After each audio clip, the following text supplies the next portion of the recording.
Tá bom.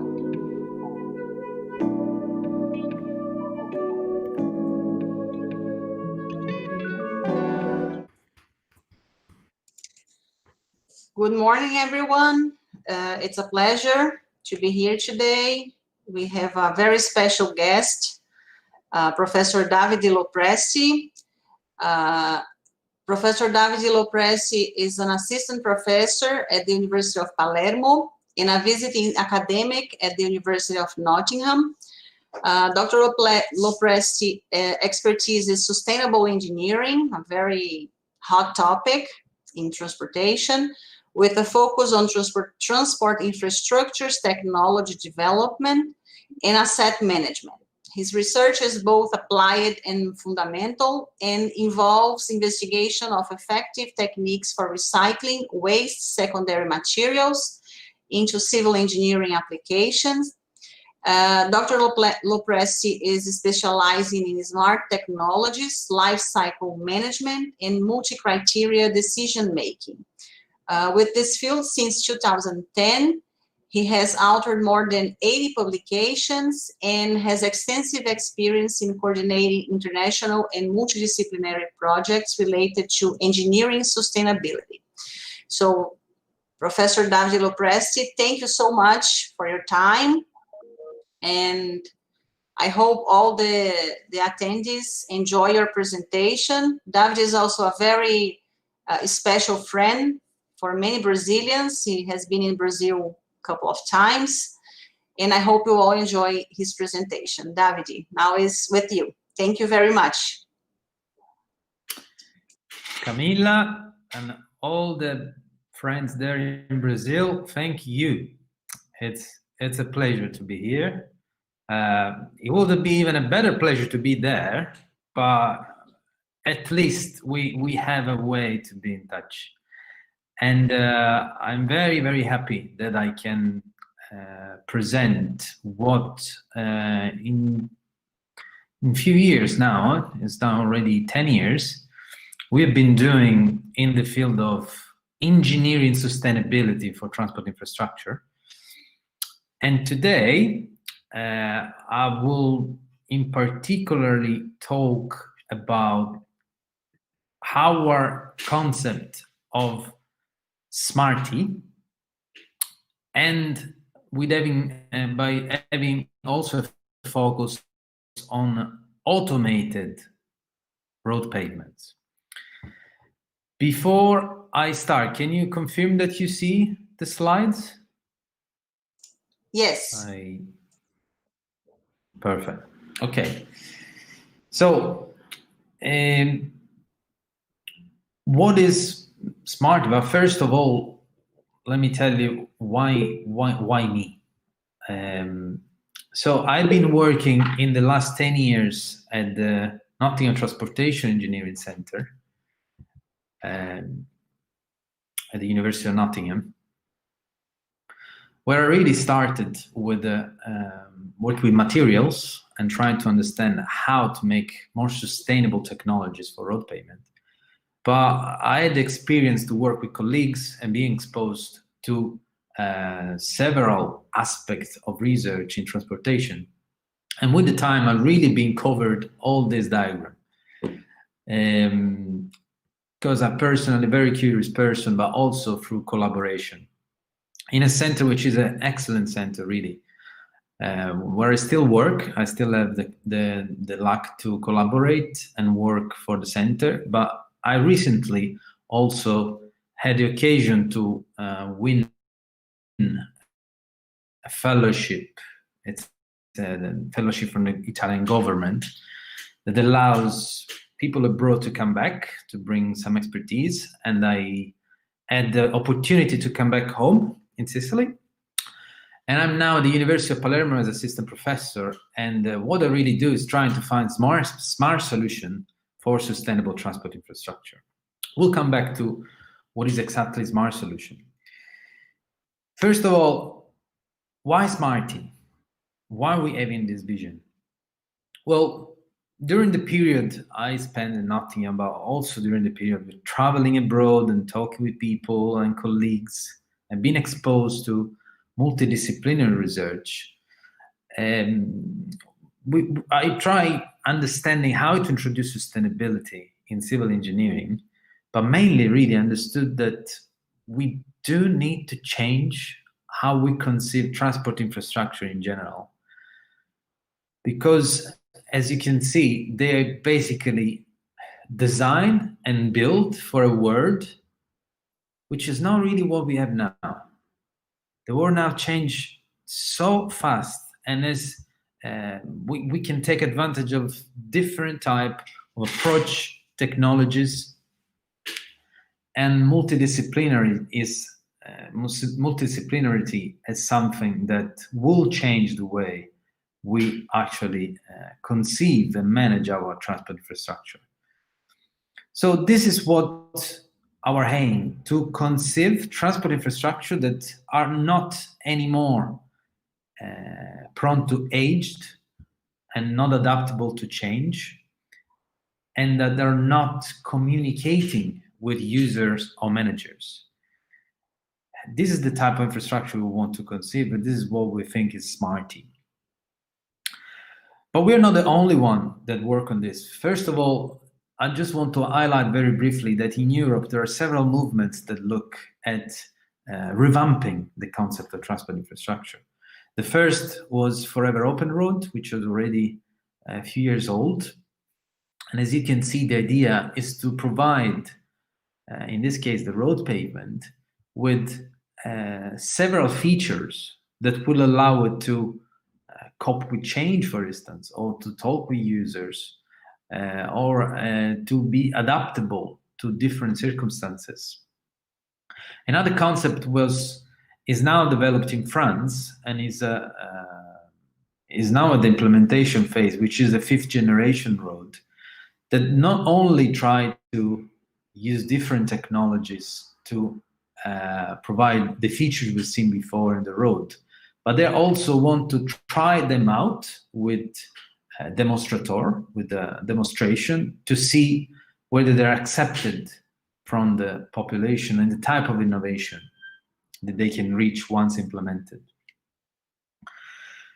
So to make a summary of what I think, what I believe it's the path that innovation should make in the pavement engineers and transport infrastructure engineering sector, I like to show this diagram, which I think shows my approach to introducing innovation, and is that the infrastructure engineer ecosystem cannot be limited by research, for instance, only materials, or only the road pavements, or people that only work with infrastructure, or all researchers that collaborate with managers of cities.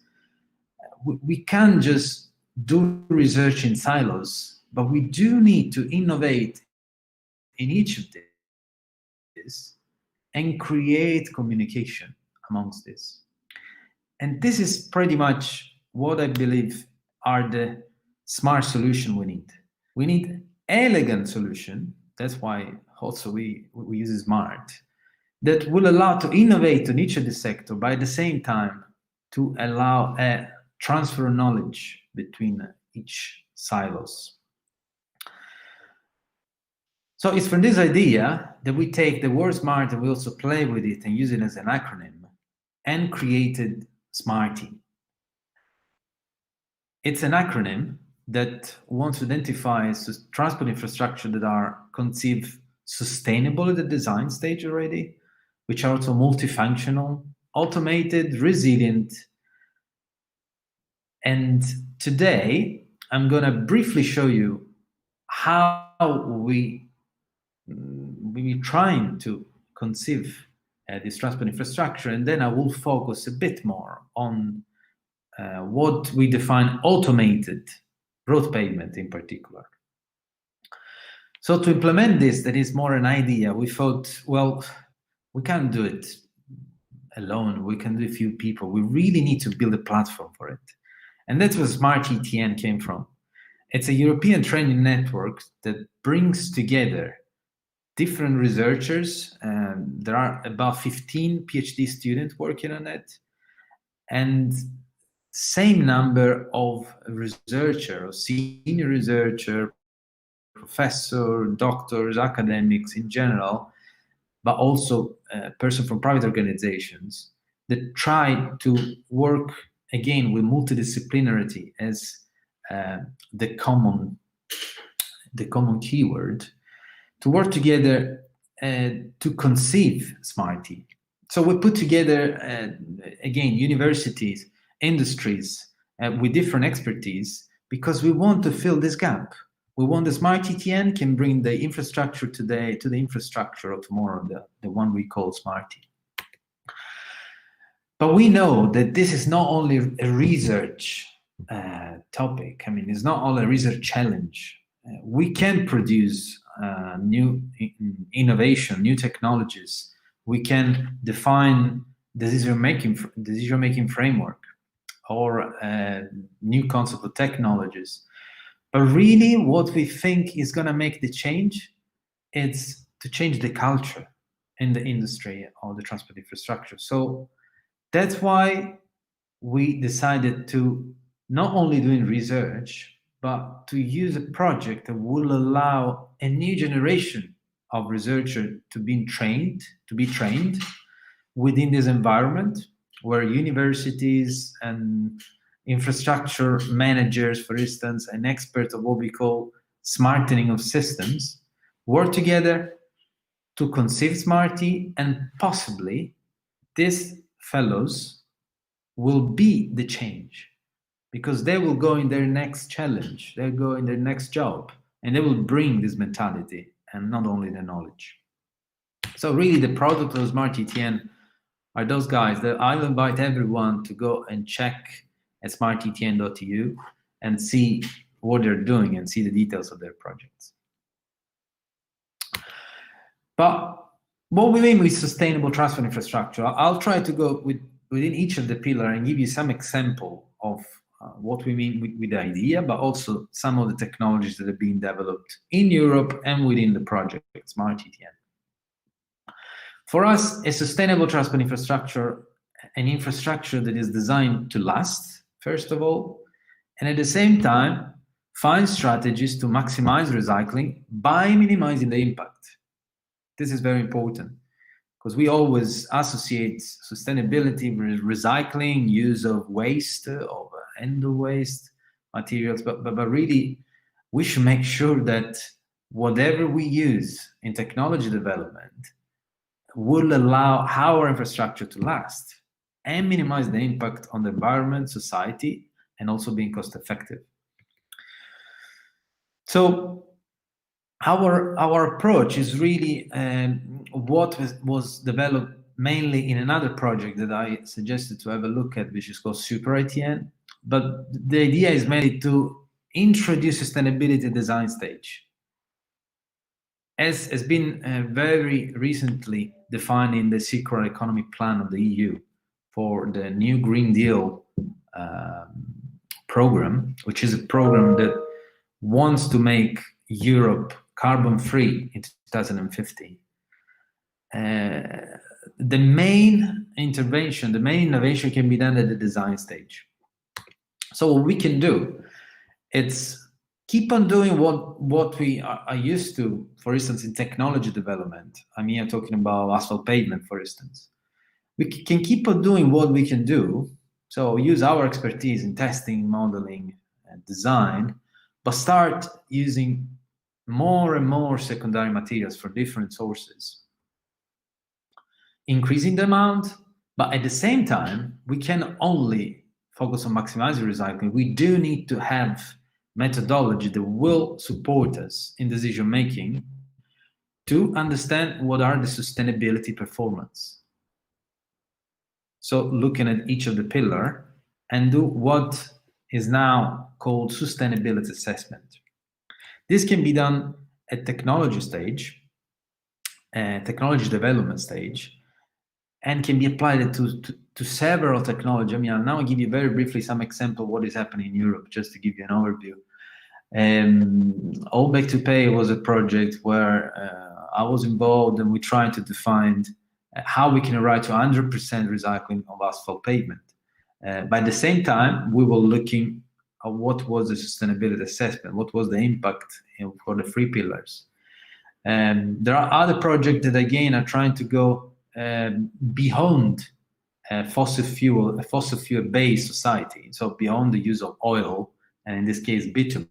And in bioreparation, we try replacing bitumen with some products that are derived from biomass, and some of them was even 100% biomass based binder.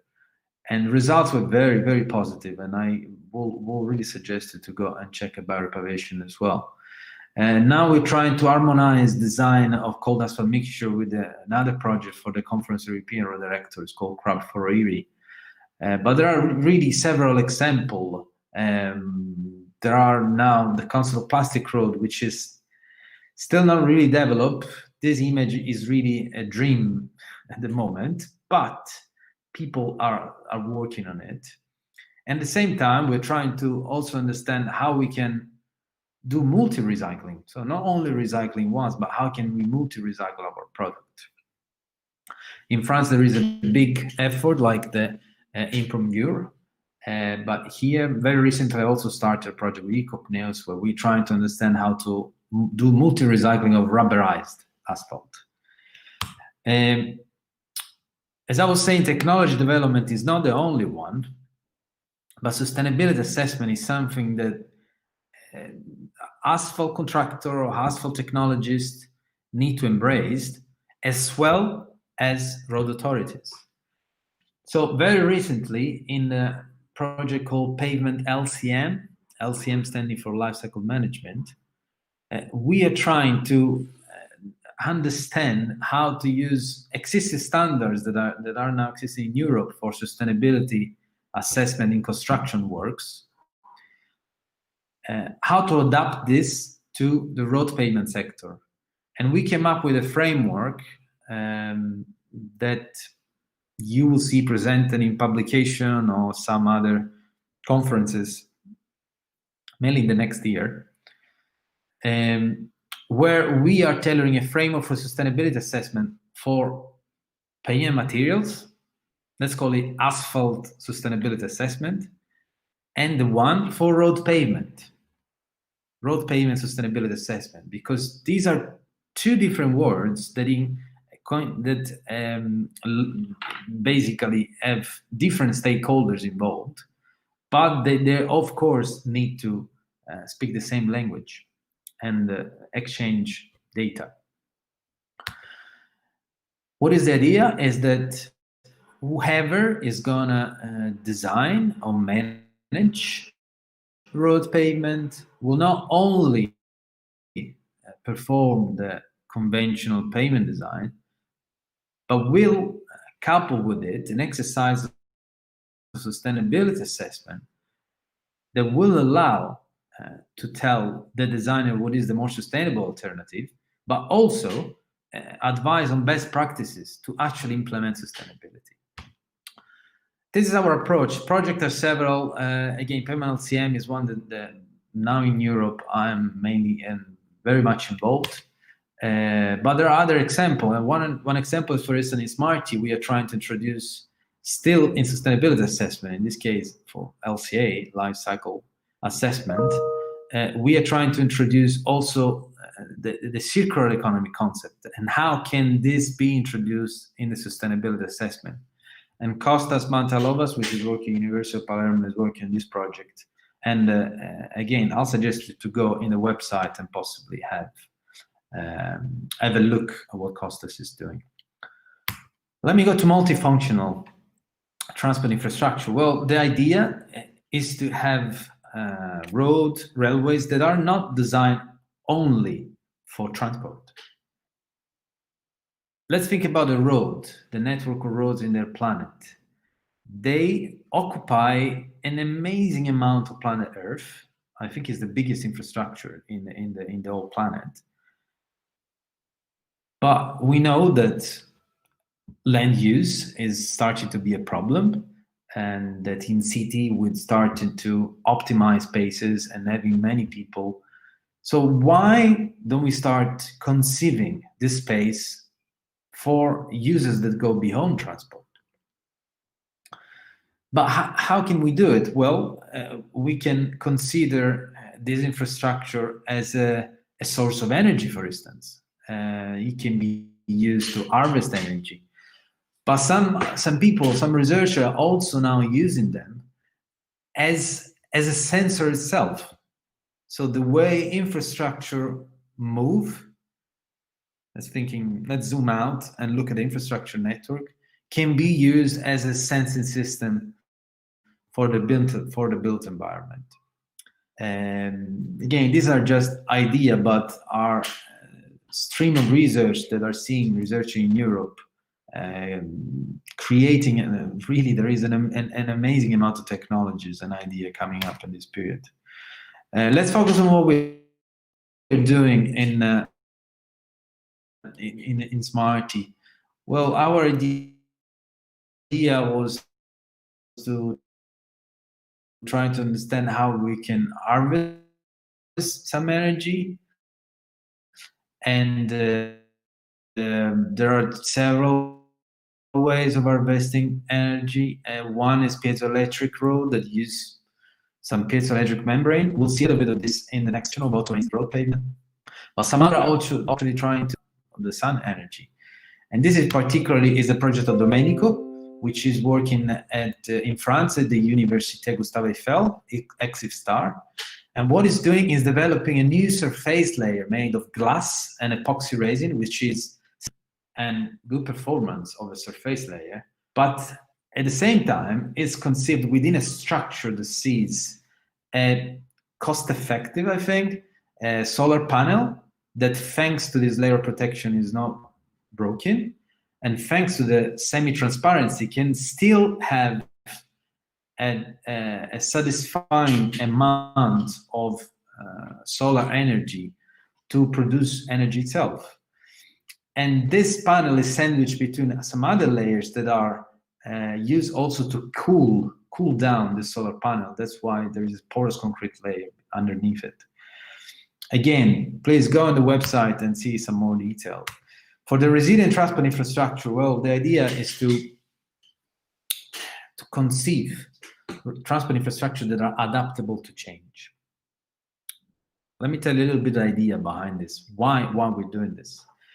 Well, resilience in general can be defined as the capacity of the system to adapt to difficulties. How? By managing the risk.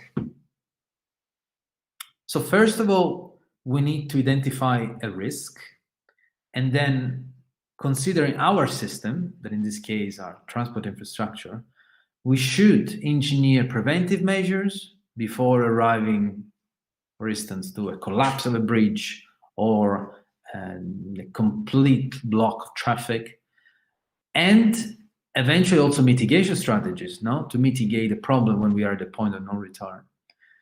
Well, our infrastructure are not made that way. They not thought that way. And an example of how nature actually does it, and we should follow, is, for instance, in this picture. And this is something that I really care of, because this is are some grapes that we have here in Sicily, in an island that is full of wind. And because of the wind, they can't grow, they start growing very low. Naturally, they're not cut, they start growing very low. Why? So that they can adapt to this external, to this change, to this external risk in this case. Well, also this you can see and possibly realize the same concept for this tree. But really what we need to do is, first of all, identify what is this risk, because we work and we live in a dynamic context, in a dynamic system, where not only nature changes with extreme events, but also there is some responsibility from the human intervention. For instance, I'm thinking about the increase of population traffic or terroristic attack. So how can we cope and design infrastructure that can cope with this system? Well, infrastructure are made to be run, so we need to consider how to avoid aging in infrastructure and adapt to the system with this type of risk. So what we can do, again, we can look at each of the sector and, for instance, work with materials, and we're already doing that. People, for instance, forget that polymer modified bitumen are engineered to make the asphalt adaptable to a bigger range of temperature. This is already a way to implement resiliency in materials. We can, now there are several ideas as well. There's the idea of phase changing materials, where they can change their response based on some external stimuli. We'll see something later on. But we can act also at a bigger level, for instance, an infrastructure component or at the network level. This is already happening. There are several examples. I want to show you very briefly what we're doing in SMARTI. Selfing in asphalt, it's one of the best examples.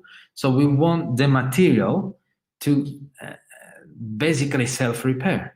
We want to allow the material to self-repair when there is a crack happening. And at the moment, this technology, it allows to cover micro cracks, but work is underway, and the colleague at Nottingham in particular, they're working with a very, very rich group that is trying to develop not only the technology, but the implementation also in the network, thanks to the support of IGWIS England. And the idea is very simple. It's the one of engineers some pellets some droplets that contain some rejuvenating agent, and that are able to break and basically promote the reduction of viscosity in the surrounding area, so that this can help covering cracks. There are several technologies that allow self-healing, but this is the one that we are investigating within SMARTI. Another idea of introducing resilience is the one that Philippe is bringing on, still in Nottingham, which we think for the first time is trying to assess the resilience of a road network. When we consider natural events, man-made events, technical failures, and try to assess an existing network which level of resiliency has, and possibly promote strategies to increase the resiliency of the existing network. Again, please go and have a look at what Philippe is proposing. These were the contact of Nilo, that is working on self-healing of asphalt. I made a mistake with the slides, but these are his details. Now, I think I am halfway through, maybe a bit more, and I would like to concentrate on the automated transport infrastructure, in this case, automated pavement. What is the concept for us of automated transport infrastructure in general? Well, first of all, we would like to have a road, an infrastructure that can be responsive, that doesn't need to wait for us to go and check it up and see which type of intervention needs to be done. But it wants to enable communication with the users or manager, so that whenever an intervention is needed, is the infrastructure that actually tells the manager to come and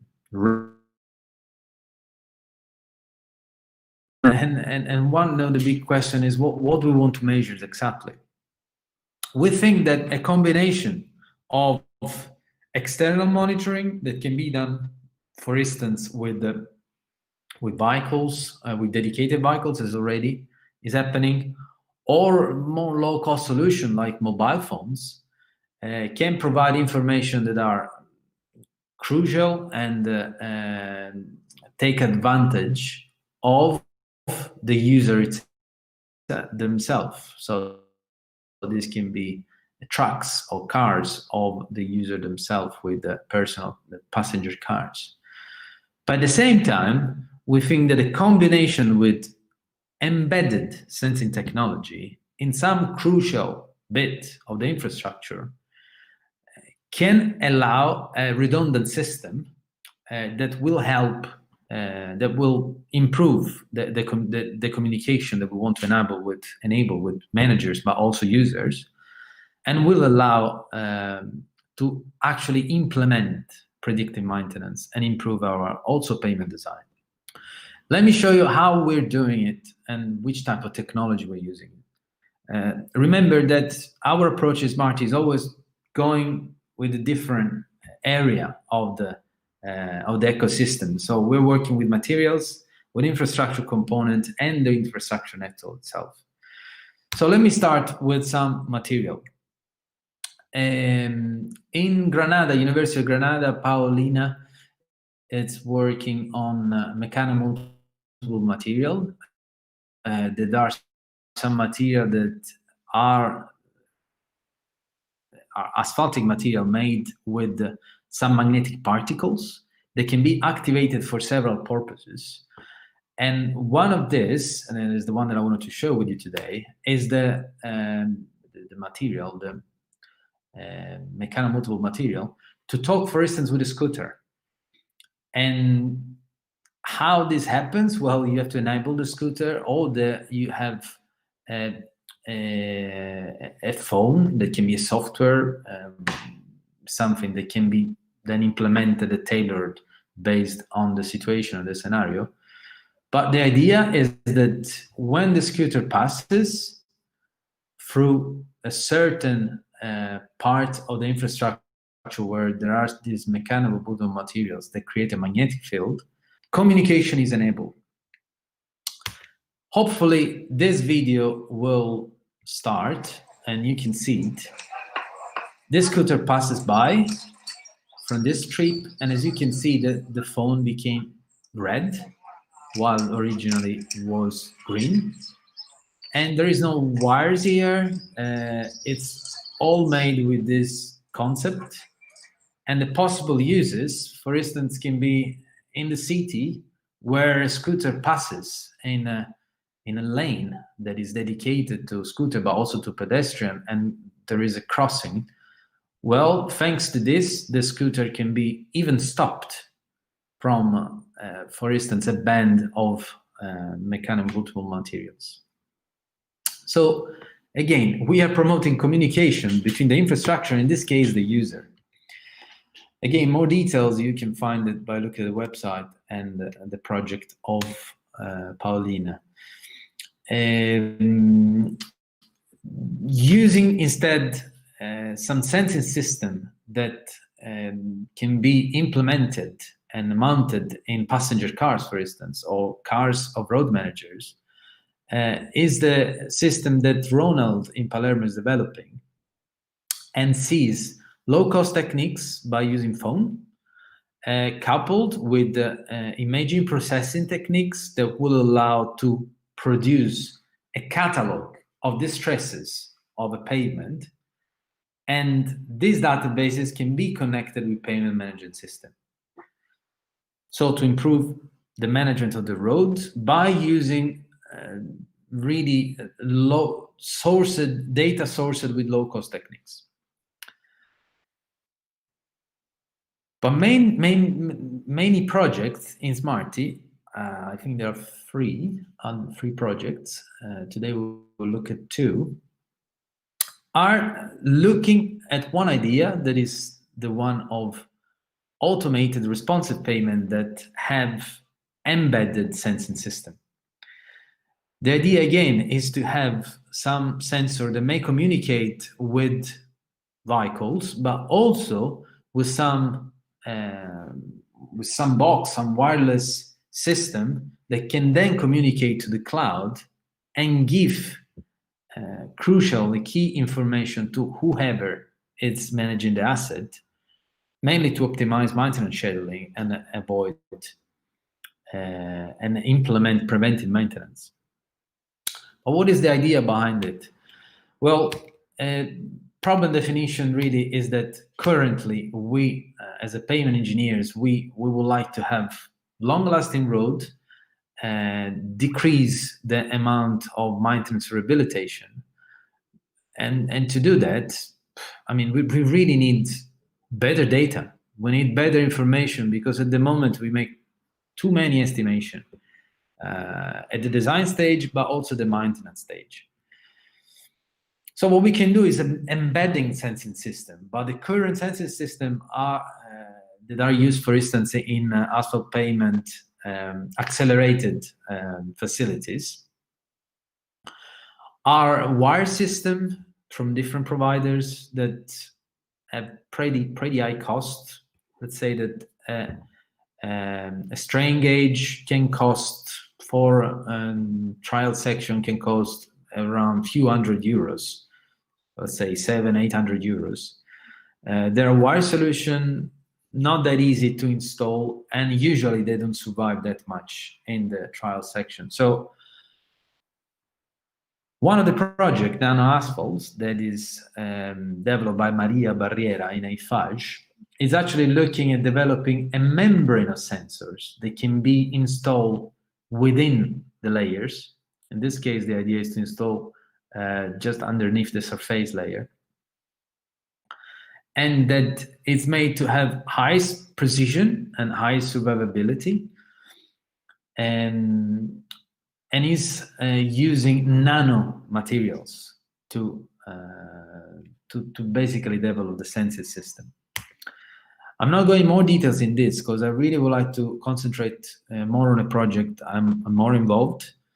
that sees the use of a specific sensor developed at Michigan State University for road pavement by Mario Manosalvas Paredes at the University of Nottingham, and for railway track from Rufus, still at the University of Nottingham. This solution is called self-powered wireless piezo floating gate sensors, very complicated name. And the idea is to go beyond the strain gauge.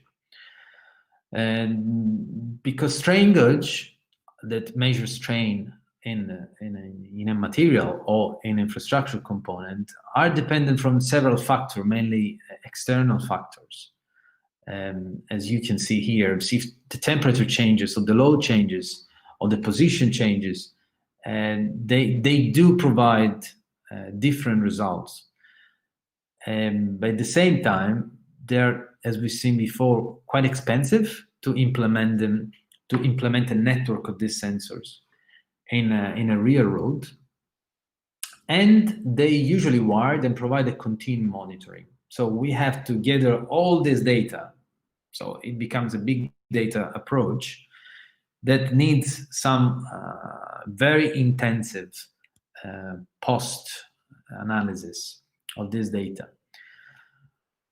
This sensor here provides the opportunity to sense now and retrieve later, meaning that the sensor accumulates the information, and this can be retrieved later by a manager with a reader. They can be installed also in cars. In mass production, they can cost up to $10. But what really makes them unique, in my opinion, is that they can be self-powered by harvesting energy from vehicles that passes on top, because the sensing system is made by a piezoelectric membrane that acts both as an energy harvester, as a sensing system, and provide energy to a battery for wireless communication, and an electronic component that can provide us the information we want. Very briefly, how does this work? Well, when the wheel passes over one of these sensors, we can record information that, based on the weight, based on the load, can activate different gate. This goes a little bit technical, but basically there are 7 gates that are open based on the load that the pavement is experiencing. And then the information are stored cumulatively.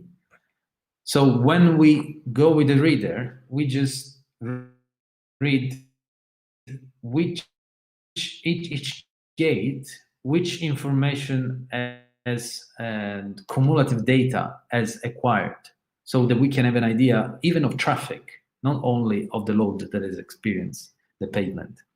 This information then needs to be used by a road manager, and this is what we have done in the project, and specifically what Mario has done a lot in his project, to try to understand how to make use of the information that comes from the sensor to do preventive maintenance. And let me briefly show you what we did. Well, we used the opportunity of another project, was biorepavation, to install the sensors in an APT. And in the same validation study, the colleagues have been monitoring how crack develop in the surface made of different materials. So the idea was to try mixture made with different type of material. They were bio-based material. And in order to monitor cracks, you can, for instance, look at the surface and see the crack development at a different stage. So visually, this is the way you can actually see how crack develops.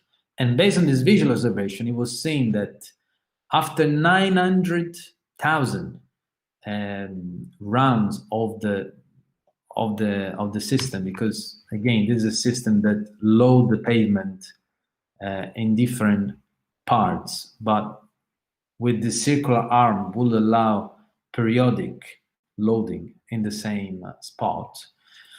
Well, we realized that after 900,000 round of the wheel, we can actually start seeing what we think is failure.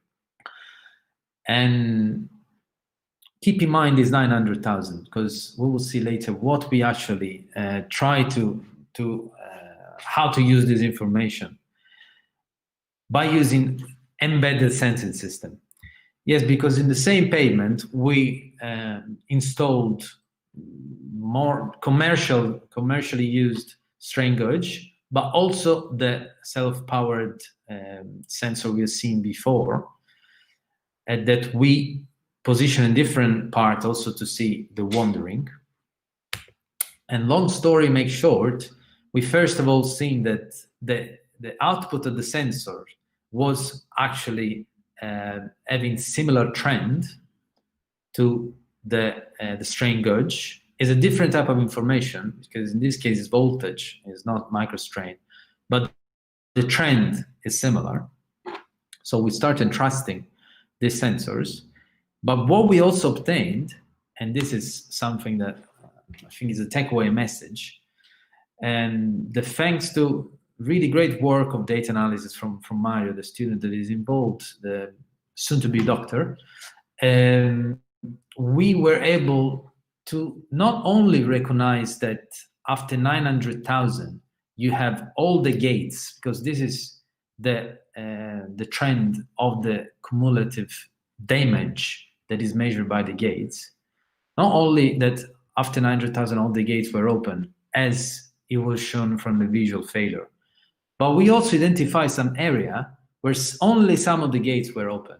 And we think that this can be used to start identifying when cracks start to form and propagate. So we possibly in the future won't need to see the cracks, but we can prevent this by using this type of technology. So let me conclude for automated payment also, because my time is up. First of all, we do need a data-driven approach to implement predictive maintenance and shifting towards this concept of automated road pavements. And data-driven approach, it's important for any asset management. So we need to create a system that will allow to give us better data and better way to analyze this data. So we also need a smart data analysis that can come from new technology, but also from data that we already have. And there are new ways of analyzing, of doing data analysis that can provide us with key information for decision making. The payment monitoring is currently, I define it static. It's not really static because you can do also traffic speed. But the point is that we need to go in the infrastructure and check the health, basically, of the infrastructure. While we want to go towards a possible real-time dynamic system where the infrastructure is responsive and tell the manager when the manager is to go there and fix it. And this can be done with a combination of sensing system, but if we use an embedded payment system, well, this can be used for several applications. We have seen some, but we also can use it, for instance, to improve response models of new materials that we want to try out, or we can improve payment design procedure. And for the long term, definitely improving asset management. I think I kind of run out of time, so I will take this occasion to, first of all, really say thanks to the European Commission that is funding SMARTI and a lot of other projects I've been involved on. I would like to remember that myself and Camilla are currently leading a special institute of sustainability that looks exactly at smart solution for sustainable transport infrastructure. And I'll invite Brazilian colleagues to send their work. We will be very happy to see their contribution. And I will close with what I like being a takeaway message, that I really do think that engineering has no better choice than in investing in sustainable development. And to do that, we do need smart solution. And for instance, embracing new technologies is key, not only to smarten the system, but also to respect the planet we live in. Thank you very much for this occasion and this opportunity, Camilla and all the colleagues in Sao Paulo. These are my contacts for whoever is looking and wants to contact me, also through the social networks. And I'm more than happy to answer questions if there is the chance. Thank you. Thank you so much, Davide. It's impressive, the amount of nice projects you are working on. Very, very impressive. We have a couple of... It's a big teamwork. Huh? I know, but it's very nice. This collaboration, it's very important, and it's nice to see so many countries working together in a very nice way. Congratulations on that too, and on the presentation. We have already a couple of questions. The first one is from Gustavo. How does the European system works with these PhD fellows? Is there an insertion program for them in the industry, academia at the end? Does the program has anything related to what you call Euro PhD?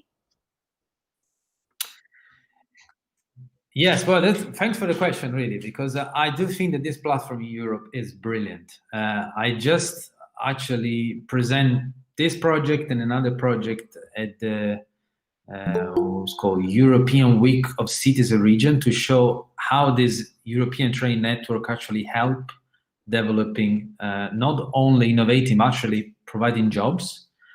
And how does it work? You form 15 fellows with interconnected projects in an environment that sees industry, university, and possibly some other partner that come from another country. So it's also does actually promote mobility of researcher.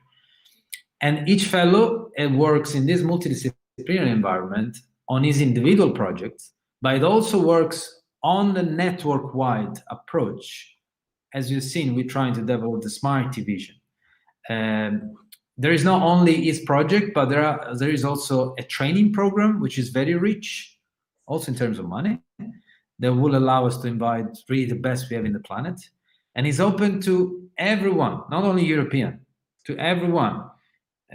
There are several friends from Brazil that came not in a project that I led, but for instance, in another project called Safer Rap, led by Cesare San Giorgio in Bologna. I do know at least 2 Brazilian, maybe the community became bigger. So it's open to everyone. Really, the only prerequisite is excellence. You need to be an excellent student and will be rewarded. European PhD, just to close, is a PhD that is just a certificate that recognizes if someone has been studying for at least 3 months in another European university. So if you have been involved in at least 2 universities in Europe with a collaboration of more than 3 months, you can request a certificate for your PhD. Very nice. We have another, in fact, 2 questions from Leandro Arab. Hello, I have 2 questions. The first one is, what will be the influence of electric and self-driving vehicles on the transport infrastructure? Maybe charging pavements or something like that? This is the first question. And the second question, also from Leandro, is, do you think that image-based technologies for monitoring will eventually replace sensors embedded on the pavement itself? Oh, interesting. First question. This project was about making the infrastructure smart. We are already working on another project, hopefully, where we will make the infrastructure ready for connected autonomous vehicles. And the concepts are very much linked, but I think the main the takeaway message here is that once you identify the challenge, now we need to collaborate with so many other colleagues of other with other expertise in communication, in electrical engineering, in electronic engineer, data analysis. And only if there is this type of cooperation, we can implement visions that are already happening. So I'm not commenting on the single technologies. I'm sure the technologies will be developed, but really what we need is to opening the way we see research now in our field and promoting collaborations and multidisciplinaries. For the second question was the image-based method. Personally, I never seen application, simply because I do think that if you have to do monitoring with some external monitoring system like a vehicle, you do need to go at least at traffic speed. And I'm not sure if image-based techniques can actually be, at least being low cost, be precise at traffic speed. Of course, we have multifunctional vehicles that already do that. I do see in this case possibly, we're already working on that in a project, but possibly in another one in the future, the use of drones for this. And is already used in railways. I do think that now monitoring with drones is going down in terms of tolerance and precision, and can be used for some application in pavement. I'm not sure if we want to identify exactly the crack, but to identify damage somehow, I do think that can be used, yes. Very nice. If you want to stop sharing, we can see you bigger on the screen. We have another question from João Pioli. Is self-healing asphalt being used in Europe? Are there experience of this application in Europe, or how does it perform? Thanks for the question. The expert in self-healing asphalt in Nottingham is Alvaro Garcia. I really strongly suggest to contact him, that is involved in SMARTI ETN. My experience, really staying close to Alvaro and going around, is that there are several technologies for self-healing. Some embed some wires that are activated with the extreme heat, like 300 degrees for a few seconds, and this melts the bitumen. Some other with capsule, as we just seen. In terms of implementation, the Netherlands has some companies that are developing this concept further, and they did some implementation. There were some European projects where they did some demonstration, and not sure whether we already have some road built with the self-healing material, but certainly they are starting to do that in the UK with Aguas England, that is collaborating with Alvaro Garcia to increase the technology readiness level and to actually build roads made with self-healing materials. So it's happening. It's happening. The message is happening. Very nice. Well, we have a comment here from Manuela. For those interested in energy harvesting system, Domenico Vizzari, PhD Defense, will happen tomorrow, 22nd at 10 a.m. at the University Gustavo Eiffel. Yes. We have another question now from Gabriel. Embedment of sensors in asphalt mixtures seems to be a very challenging task. How is it done during compaction of the mixture or after construction of the asphalt layer? Very good question. Again, several ideas. Currently, our approaches in demonstration is to install it beneath the surface layer, and you can do it by install it before laying the asphalt. This is what is usually done, but this can create a problem with positioning. Another way will be to actually make a little hole in the surface, put the sensors. Some other people, some other idea was to actually make some sensor that you can put directly in the mixer, so that you can mix with the material and then you just lay it down. But really, I think that it's important where you put it and how you put it. I think the most important point, though, is that this sensor, they need to be low cost, because we need to be able to sacrifice them somehow, because the pavement needs to be recyclable.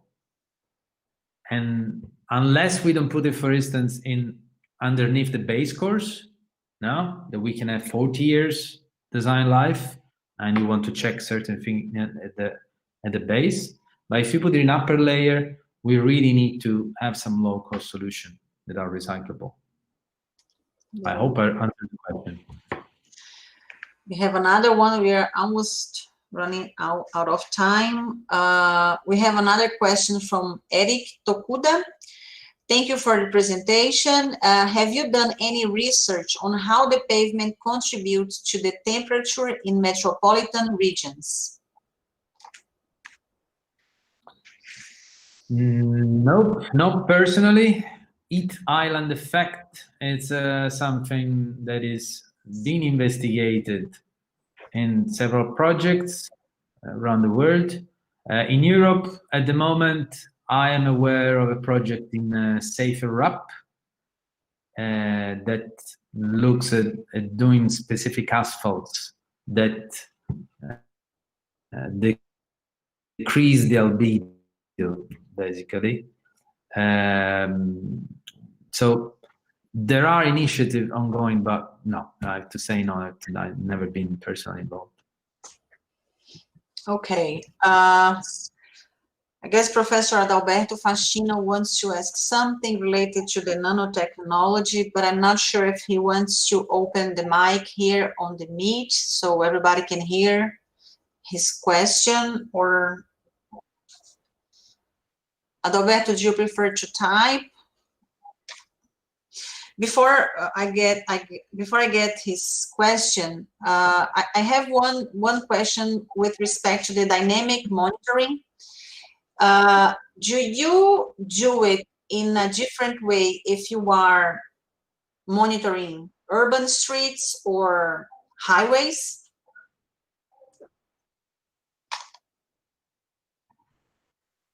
Sorry, Camila, I think I lost you for a little bit. Can you repeat it? Yes, sure. With respect to the dynamic monitoring, do you do it differently if you are monitoring urban streets or highways? Well, yes, that's a good question. Again, we need to consider what is the job of the asset manager. I will interpret highways as motorways, so as main roads. In motorways, we want to assure a certain level of service, and I do think that this is the best context to take advantage, for instance, of the use of pavement management system that can be linked with embedded sensing, and this can be placed a different level, different height of the section, as well as a different position in the network.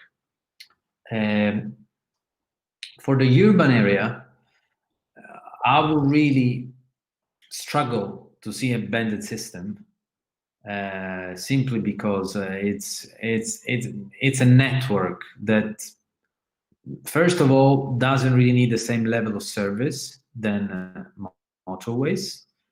Yes, some street may do, but usually the urban system don't. So I will go for more low-cost techniques that are, for instance, relying on smartphones, drones, and if there are an embedded system, there may be something possibly removable. We didn't talk about it, but the same company who's supporting Maria is developing the membrane of sensors. They're actually doing some removable sensor that can be placed and removed whenever is needed. So more flexible solution for the urban context, and something possibly, let me call it more important, more expensive probably for motorways, simply because it has to be proportionate to the level of service to be guaranteed. Okay. Another question from Shikola, I'm not sure the first name, but representation. In your vision, how long automatic roads will become a reality? He or she did not mention where, but I'm assuming in Europe. To be honest, I don't think we are far away. Technology readiness level is there. We demonstrated in one project that can be done, but there is interest, I have to say, from road authorities, and it will all start if industry and road authorities will be more involved. For motorways, I won't think that we are too far away at all. For urban area, with other solution, again, we are not far away because we are going very fast. If you want a number, maybe 10 years, it will be something common, but it's just a guess. It's a good guess. Okay, maybe the last question. Question from Professor Adalberto Fascina. Davide, could you please talk a little bit more about the use of nanotechnology in pavements? Thanks for the question, Professor. I'm not an expert. I can provide you what I've been exposed to. And nanomaterials are being used currently to increase property of materials, of the asphalt materials, for instance. But some people use it also for pigmentation, and some other people use it for using as a census system. But this is really basic research, fundamental research. That's really all I know. It's not my field of expertise. Thank you very much. Apparently, we do not have any extra question, at least not here in the chat box. In the name of all our graduate programs in transportation engineering from the University of São Paulo, I thank you very, very much for your time, for sharing your experience, your expertise, for giving that much information to our graduate students and some friends, not only from Brazil. I was checking, we had people from other countries too. As usual, you are very much international in here too. So my pleasure. Really, my pleasure. Thank you very much. And we hope you, all the attendees, enjoyed the presentation. It's gonna stay recorded on the YouTube platform from the School of Engineering from São Carlos. And thank you again. Thank you very much. Thanks to you, Camila, and thanks to everyone. For anything, feel free to contact me. You find me on the internet. Bye-bye. Bye-bye.